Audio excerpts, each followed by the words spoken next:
ಎಲ್ರಿಗೂ ನಮಸ್ಕಾರ. ಮೊನ್ನೆ ತಮಿಳುನಾಡು ರಿಸಲ್ಟ್ ಬಂದಾಗಿನಿಂದ ಹಲವಾರು ಜನ ಸೋಷಿಯಲ್ ಮೀಡಿಯಾದಲ್ಲಿ ದರ್ಶನ್ ಸರ್ ಅವರ ಪೋಸ್ಟ್ ಹಾಕಿ ನೆಕ್ಸ್ಟ್ ಸಿ ಎಂ ಆಗ್ತಾರೆ, ರಾಜಕೀಯಕ್ಕೆ ಬರ್ತಾರೆ ಅಂತೆಲ್ಲ ವಿಡಿಯೋಗಳು ಹಾಕ್ತಾ ಇದ್ದೀರಿ.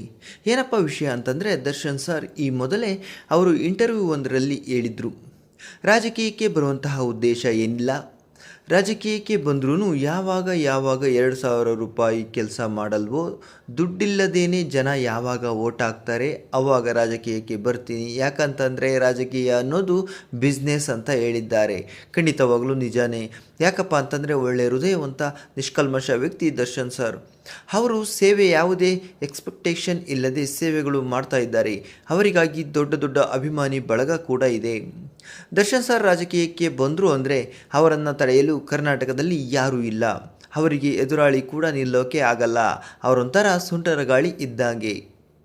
ಅವರು ಬಂದರೆ ಖಂಡಿತವಾಗಲೂ ನಾವುಗಳು ಪ್ರೋತ್ಸಾಹಿಸೋಣ, ಆದರೆ ಈ ಸಮಯದಲ್ಲಿ ಬೇಡ.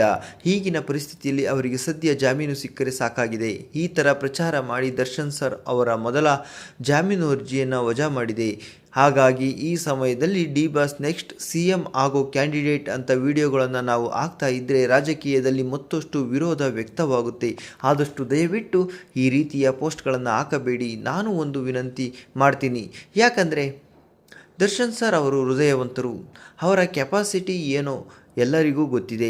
ಏನೋ ಒಂದು ತಪ್ಪು ಘಟನೆ ನಡೆದಿದೆ, ಖಂಡಿತವಾಗಲೂ ಹೊರಗೆ ಬರ್ತಾರೆ. ಆದಷ್ಟು ಬೇಗ ಅವರು ಹೊರಗೆ ಬರಲಿ ಅಂತ ನೀವು ದೇವರಲ್ಲಿ ಪ್ರಾರ್ಥನೆ ಮಾಡೋಣ.